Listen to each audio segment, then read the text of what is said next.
साथ से संबंधित पिछले कुछ वीडियो हमने ये जाना कि सीमांत उपयोगिता ह्रास नियम क्या होता है और इसकी मान्यताएं क्या क्या होती है, उसके बारे में हमने विस्तार से चर्चा की थी। उसी क्रम में आज के इस वीडियो में हम जानेंगे कि सीमांत उपयोगिता ह्रास नियम का क्या उपयोग है, क्या इंपॉर्टेंस है अर्थशास्त्र में। तो हमने इसकी जो महत्व है उसको दो भागों में बांटा, एक थ्योरेटिकल यानी सैद्धांतिक महत्व और दूसरा एक प्रैक्टिकल यानी व्यवहारिक महत्व। तो देखिए, हमने यहाँ देखा है सबसे पहले सीमांत उपयोगिता ह्रास नियम उपभोग मूल्य और विनिमय मूल्य में अंतर करने में स्पष्ट करता है। जब गणनावाचक विचारधारा के जो इकोनॉमिस्ट से उनसे ये पूछा गया कि आप ये कहते हो कि कोई वस्तु की उपयोगिता ज्यादा होती है तो उसके लिए हम ज्यादा मूल्य देते हैं, कम उपयोगिता होती है तो उससे उसका कम मूल्य देते हैं। जब उनसे पूछा गया कि हीरा महंगा क्यों है, पानी सस्ता क्यों है, तो उसका वो जवाब नहीं दे पाए। उसका जवाब यह है कि सीमांत उपयोगिता ह्रास नियम से उपभोग मूल्य और विनिमय मूल्य में अंतर स्पष्ट किया जा सकता है। जो चीज हमारे पास ज्यादा मात्रा में होती है उसकी एक अतिरिक्त इकाई की सीमांत उपयोगिता कम होती है, इस कारण उसका मूल्य कम होता है। जैसे पानी बहुत ज्यादा मात्रा में अवेलेबल है तो पानी की एक अतिरिक्त इकाई की सीमांत उपयोगिता कम होती है। हम अपने एक पड़ोसी से कहें कि हमको एक जग भर के पानी दे दो, चूंकि बहुत पानी अवेलेबल है तो एक अतिरिक्त इकाई की सीमांत उपयोगिता कम होती है, तो वो हमें एक जग भर के पानी आराम से दे देगा। पर हीरा कम मात्रा में अवेलेबल है, इस कारण हीरे की एक अतिरिक्त इकाई की सीमांत उपयोगिता ज्यादा होती है, इस कारण से हीरे का मूल्य ज्यादा होता है। तो कहने का तात्पर्य है कि सीमांत उपयोगिता ह्रास नियम किसी भी वस्तु के उपभोग मूल्य और विनिमय मूल्य में अंतर स्पष्ट करने में सफल रहता है। दूसरा देखिए, हमारा एक नियम है सम सीमांत उपयोगिता नियम, जिस नियम के अंतर्गत यह कहा जाता है कि उपभोक्ता के पास यदि कोई ऐसी वस्तु होती है जिसे वह विभिन्न प्रयोगों में बांट सकता है तो वह उस वस्तु को विभिन्न प्रयोगों में इस प्रकार से बांटेगा कि सभी प्रयोगों की अंतिम इकाई से प्राप्त सीमांत उपयोगिताएं बराबर हो। तो कहने का तात्पर्य है कि सम सीमांत उपयोगिता नियम जो है वो ये बताता है कि उपभोक्ता अपने पैसे को, अपने द्रव्य को इस प्रकार से बांटता है अलग अलग वस्तुओं पर कि सभी से मिलने वाली अंतिम इकाई से प्राप्त सीमांत उपयोगिता बराबर हो। ये नियम पूर्ण रूप से उपयोगिता ह्रास नियम पर ही आधारित है, क्योंकि जैसे जैसे हम कोई वस्तु की मात्रा खरीदते हैं उसकी सीमांत उपयोगिता गिरती है। जब सीमांत उपयोगिता गिरती है तो उसकी तुलना में हमको दूसरी वस्तु ज्यादा उपयोगी लगती है, हम उसको खरीदने लगते हैं। फिर उसकी सीमांत उपयोगिता गिरती है तो हम तीसरी वस्तु खरीदने लगते हैं। और इस प्रकार से हम ये चाहते हैं कि जो भी वस्तुएं हैं उनकी सीमांत अंतिम इकाई से प्राप्त सीमांत उपयोगिता बराबर हो जाए। बाजार में हम जाते हैं तो थोड़ा चीनी लेते हैं, उसके बाद थोड़ा हमने चीनी के बाद चाय पत्ती लिया, नमक लिया, घी लिया, तेल लिया, क्योंकि जैसे जैसे कोई इकाई बढ़ती चली जाती है उसकी सीमांत उपयोगिता घटती है। जब उसकी सीमांत उपयोगिता घटती है तो हम दूसरी इकाई लेने लग जाते हैं, फिर उसकी सीमांत उपयोगिता घटती है तो तीसरी इकाई खरीदने लगते हैं। तो कहने का तात्पर्य है कि जो सम सीमांत उपयोगिता नियम है वो ये बताता है कि उपभोक्ता अपने पैसे को इस प्रकार से खर्च करता है कि सभी प्रयोगों में उसको अंतिम इकाई से प्राप्त सीमांत उपयोगिताएं बराबर हो। यह अंतिम इकाई से प्राप्त सीमांत उपयोगिताएं बराबर कब होती है? जबकि उपयोगिता ह्रास नियम लागू होता है। उपभोक्ता जैसे जैसे किसी वस्तु की मात्रा बढ़ाता है उसको अतिरिक्त इकाई से प्राप्त सीमांत उपयोगिता पहले की तुलना में कम होती है। तो इस प्रकार से हम ये कह सकते हैं कि सम सीमांत उपयोगिता नियम का आधार भी उपयोगिता ह्रास नियम ही है। तीसरी चीज देखिए, समाजवादी अर्थव्यवस्था में सैद्धांतिक महत्व है। समाजवादी अर्थव्यवस्था ये मानती है कि धनिक लोगों के पास पैसा ज्यादा होता है, इस कारण से पैसे की सीमांत उपयोगिता उनके लिए कम होती है। गरीबों के पास पैसा कम होता है, इसलिए उनके पास उनकी जो पैसे की अतिरिक्त इकाई की सीमांत उपयोगिता ज्यादा होती है। तो समाजवादी अर्थव्यवस्था ये मानते हैं कि धनिकों से पैसा लेना चाहिए सरकार को करों के रूप में या किसी और अन्य रूप में, शुल्क के रूप में, जुर्माने के रूप में धनिकों से पैसा लेना चाहिए। चूंकि धनिक के पास बहुत पैसा होता है तो उनके अतिरिक्त इकाई, धन की अतिरिक्त इकाई की सीमांत उपयोगिता कम होती है। उस पैसे को यदि गरीब पर खर्च किया जाएगा तो उसको ज्यादा सीमांत उपयोगिता मिलेगी। और इस आधार पर यह माना जाता है कि लोगों का आर्थिक कल्याण बढ़ेगा। सरकार क्या करे? धनिकों से कर के रूप में पैसा वसूल करे और उस पैसे को गरीब के कल्याण के लिए खर्च करे। गरीबों की पढ़ाई पर, उनके स्वास्थ्य पर, उनके आवास पर, उनके भोजन पर उस पैसे को खर्च करे। धनिकों के पास ज्यादा पैसे होने के कारण उनकी एक इकाई का सरकार के द्वारा टैक्स के रूप में वसूल किया जाएगा तो उनकी सीमांत उपयोगिता जो होगी वो बहुत कम लॉस होगा। पर वही पैसा गरीबों पर खर्च करेंगे तो उनको बहुत ज्यादा सीमांत उपयोगिता मिलेगी और इस दृष्टि से समाज का आर्थिक कल्याण बढ़ेगा।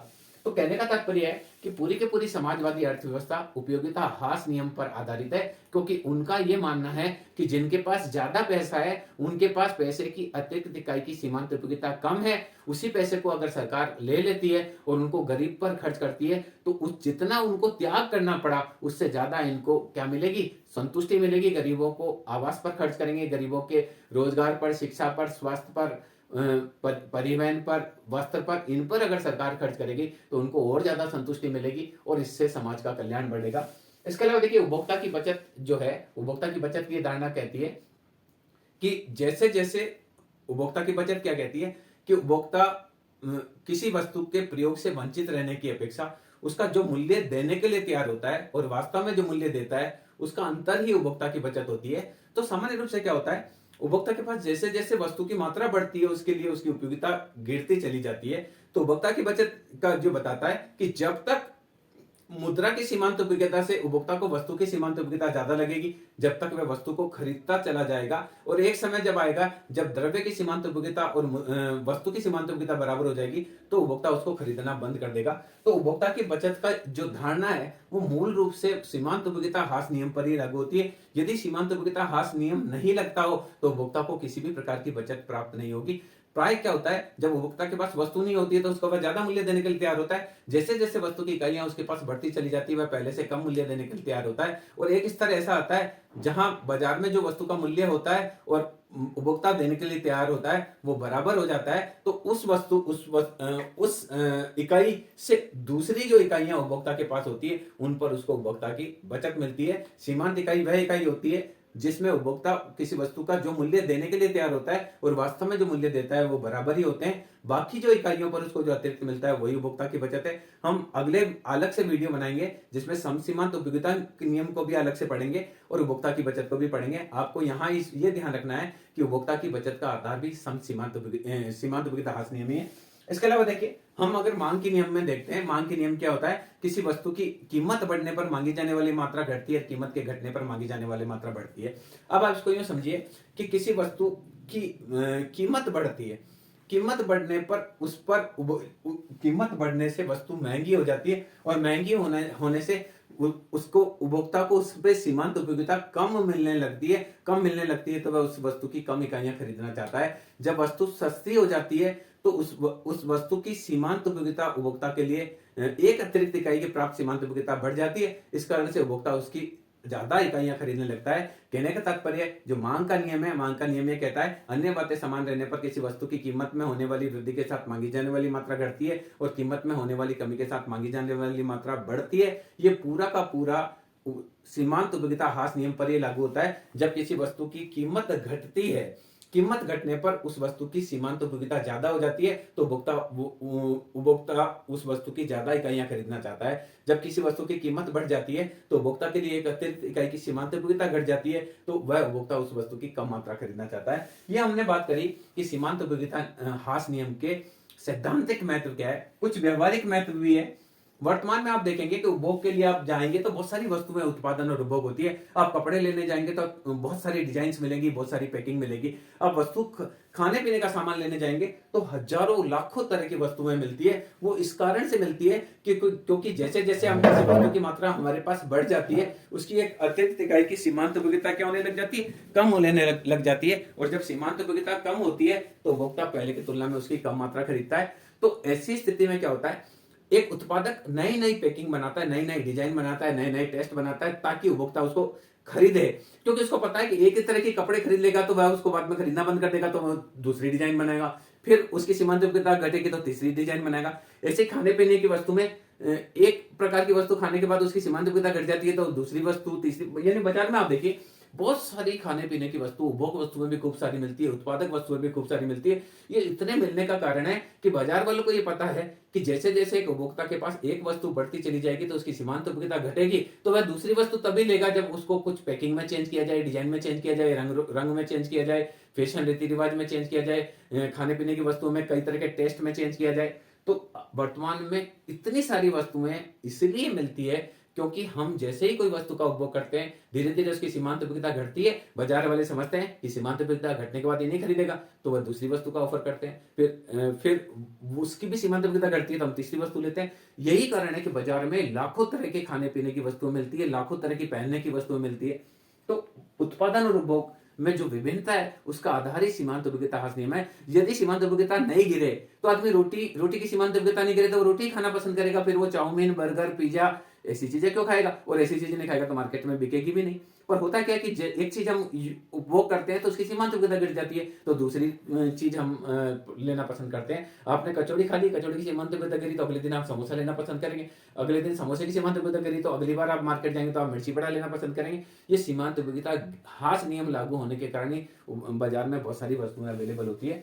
इसके अलावा जो मूल्य निर्धारण है, वह भी सीमांत उपयोगिता पे डिपेंड करता है। किसी समय बाजार में वस्तु की पूर्ति ज़्यादा होती है, तो एक अतिरिक्त इकाई की सीमांत उपयोगिता कम होने की वजह से उस वस्तु का मूल्य कम हो जाता है। क्योंकि मार्केट में पता होता है कि बहुत सारी पूर्ति है, तो अतिरिक्त इकाई की सीमांत उपयोगिता गिरते-गिरते नीचे आ जाएगी, तो ऐसी स्थिति में बाजार में वस्तु का मूल्य कम हो जाता है। यदि किसी समय किसी वस्तु की पूर्ति कम होती है, तो अतिरिक्त इकाई की सीमांत उपयोगिता ज़्यादा होती है, और सीमांत उपयोगिता ज़्यादा होने की वजह से मूल्य भी ज़्यादा होता है, क्योंकि मूल्य सीमांत उपयोगिता से सकारात्मक रूप से, पॉजिटिव रूप से रिलेशन होता है। सीमांत उपयोगिता ज़्यादा होने पर मूल्य भी ज़्यादा होता है, सीमांत उपयोगिता कम होने पर मूल्य भी कम होता है। तो जैसे-जैसे हम किसी वस्तु की ज़्यादा इकाइयाँ खरीद लेते हैं, तो अतिरिक्त इकाई की सीमांत उपयोगिता कम होती है, तो इस वजह से हम उसका मूल्य कम देने के लिए तैयार होते हैं। यही कारण है कि मार्केट में हम जाते हैं और मान लीजिए मटर है, ₹10 पाव है, या मटर ₹20 पाव है, तो हम पहले पाव के लिए ₹20 देने के लिए तैयार होते हैं, पर दूसरे पाव के लिए हम ₹10 देने के लिए तैयार होते हैं। तो सामने वाला कहता है चलो आधा किलो के मैं ₹30 ले लूँगा, क्योंकि उनको पता होता है कि पहले पाव की सीमांत उपयोगिता ज़्यादा है, दूसरे पाव की सीमांत उपयोगिता कम है।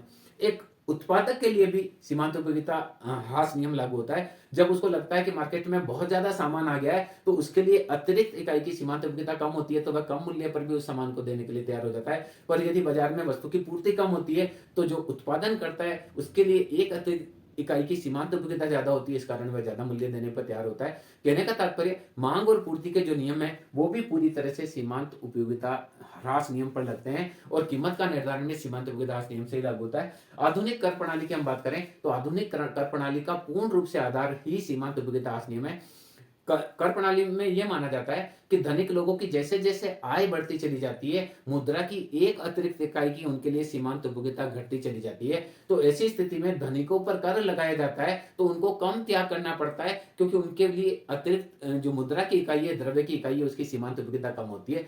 सरकार उसी पैसे को गरीबों के कल्याण पर खर्च करती है, गरीबों के आवास पर खर्च करती है, गरीबों के शिक्षा पर, स्वास्थ्य पर, कपड़ों पर, भोजन पर खर्च करती है। तो उन गरीबों को ये चीज़ें नहीं मिलती है, तो उनके लिए एक अतिरिक्त इकाई की सीमांत उपयोगिता ज़्यादा होती है। तो सरकार जब उस पैसे को गरीबों पर खर्च करती है, तो उनको ज़्यादा संतुष्टि मिलती है, और अधिकतम सामाजिक कल्याण की दृष्टि से सरकार क्या करती है, अमीर लोगों पर कर लगाती है, क्योंकि उनकी धन की अतिरिक्त इकाई की सीमांत उपयोगिता कम होती है, और उस प्राप्त पैसे को गरीबों के कल्याण के लिए खर्च करती है, क्योंकि गरीबों के पास पैसा कम होता है, तो इस वजह से उनके लिए एक अतिरिक्त पैसे की अतिरिक्त इकाई की सीमांत उपयोगिता ज़्यादा होती है। तो जब वह पैसा गरीबों के पास आता है, तो उनको वह ज़्यादा सैटिस्फैक्शन देता है, उस तुलना में जितना कि अमीर लोगों को उस पैसे का त्याग करने से जो कष्ट हुआ। यही कारण है कि जो हम कह सकते हैं कि आधुनिक कर प्रणाली है, उसका पूर्ण रूप से आधार ही सीमांत उपयोगिता ह्रास नियम है। इसके अलावा देखिए, समाजवाद जो है, समाजवादी अर्थव्यवस्था में धन का पुनः वितरण करने के लिए सरकार क्या करती है, अमीर लोगों पर भारी मात्रा में कर लगाती है, और उन कर से प्राप्त आय को गरीब लोगों पर और मध्यम लोगों पर खर्च करती है। तो इस पूरे वितरण का, पैसे के पुनः वितरण का आधार भी सीमांत उपयोगिता ह्रास नियम में ही है, क्योंकि जैसा कि मैं पहले भी डिस्कस कर चुका हूं, सरकार ये मानती है कि धनिक लोगों के पास बहुत ज्यादा पैसा है, तो उनके लिए पैसे की और द्रव्य की अतिरिक्त इकाई की सीमांत उपयोगिता कम होती है। तो इस कारण से वो पैसा अगर धनिक लोगों से ले लिया जाता है सरकार के द्वारा, कर के रूप में, जुर्माने के रूप में, शुल्क के रूप में, तो उनको बहुत ज्यादा कष्ट नहीं होता है, क्योंकि उनके पास बहुत सारा धन होता है, तो थोड़ा धन सरकार के द्वारा हरण कर भी लिया जाता है, तो उनकी सीमांत उपयोगिता बहुत ज्यादा कम नहीं होती है, क्योंकि उनके पास धन की इतनी इकाइयां होती है कि जो लास्ट की इकाइयां होती है, उनकी सीमांत उपयोगिताएं तो गिरते गिरते बहुत कम हो जाती है। पर वही पैसा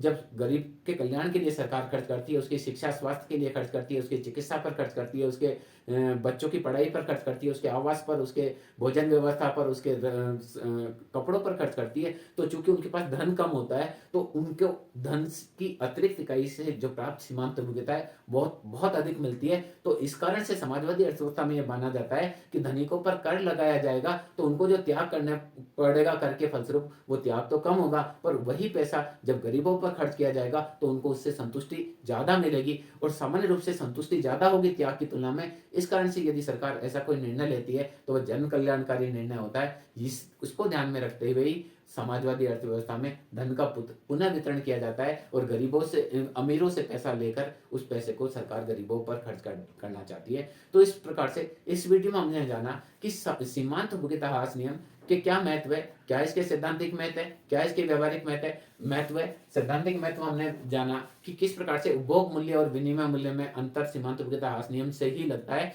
हीरे का मूल्य उपभोग मूल्य कम है पर विनिमय मूल्य ज्यादा है, क्योंकि हीरे की इकाई कम होती है, बाजार में हीरा कम मात्रा में अवेलेबल है, इस कारण से उसकी एक अतिरिक्त इकाई की सीमांत उपभोक्ता ज्यादा होती है, इसलिए इसका मूल्य ज्यादा होता है। पानी का उपभोग मूल्य बहुत महत्वपूर्ण है, बिना पानी हम मर जाएं, पर उसका मिनिमम मूल्य कम है क्योंकि पानी बहुत अधिक मात्रा में अवेलेबल है, तो उसकी एक अतिरिक्त इकाई की सीमांत उपभोक्ता कम होने से वह फ्री में भी मिल जाता है किसी से आप मांगे तो। इसके अलावा समसीमांत उपभोक्ता ह्रास नियम का आधार हमने इसको डिस्कस किया, यह समाजवादी अर्थव्यवस्था में किस प्रकार से धनिकों से पैसा कर के रूप में वसूल करके गरीबों पर खर्च किया जाता है। उपभोक्ता की बचत की धारणा क्या है कि जैसे जैसे उपभोक्ता के पास किसी वस्तु की मात्रा बढ़ती चली जाती है, अतिरिक्त इकाई से प्राप्त सीमांत उपभोक्ताएं क्या होती चली जाती, कम होती चली जाती है। तो उपभोक्ता जब तक उसको अतिरिक्त पैसा मिल रहा है, संतुष्टि पैसे को नगद रखने की तुलना में वस्तु को खरीदने में ज्यादा संतुष्टि मिलती है, तो तब तक वह वस्तु को खरीदता है। और एक स्तर ऐसा आता है जहां वस्तु से प्राप्त सीमांत उपभोक्ता और मुद्रा को नगद रखने से प्राप्त सीमांत उपभोक्ताएं बराबर हो जाती है, उस स्तर पर वह उसको खरीदना बंद कर देता है। तो उपभोक्ता की बचत की धारणा है, मांग की धारणा है, वो सारे के सारे सीमांत उपभोक्ता ह्रास नियम पर होता है। व्यवहार में आप देखेंगे कि आज उपभोग में बहुत सारी तरह की वस्तु मिलती है, बहुत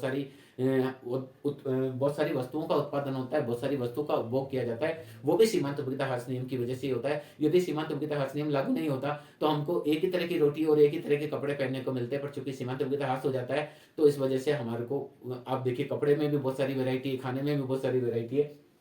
इसके अलावा मूल्य निर्धारण भी सीमांत उपभोक्ता ह्रास नियम से ही होता है। सीमांत उपभोक्ता जैसे जैसे गिरती जाती है वस्तु का मूल्य गिरता चला जाता है। आधुनिक कर प्रणाली के बारे में बात करी, समाजवादी अर्थव्यवस्था के बारे में बात करी। मैं समझता हूँ इस वीडियो के माध्यम से आप समझ पाए होंगे कि सीमांत उपभोक्ता ह्रास नियम का क्या महत्व है। धन्यवाद।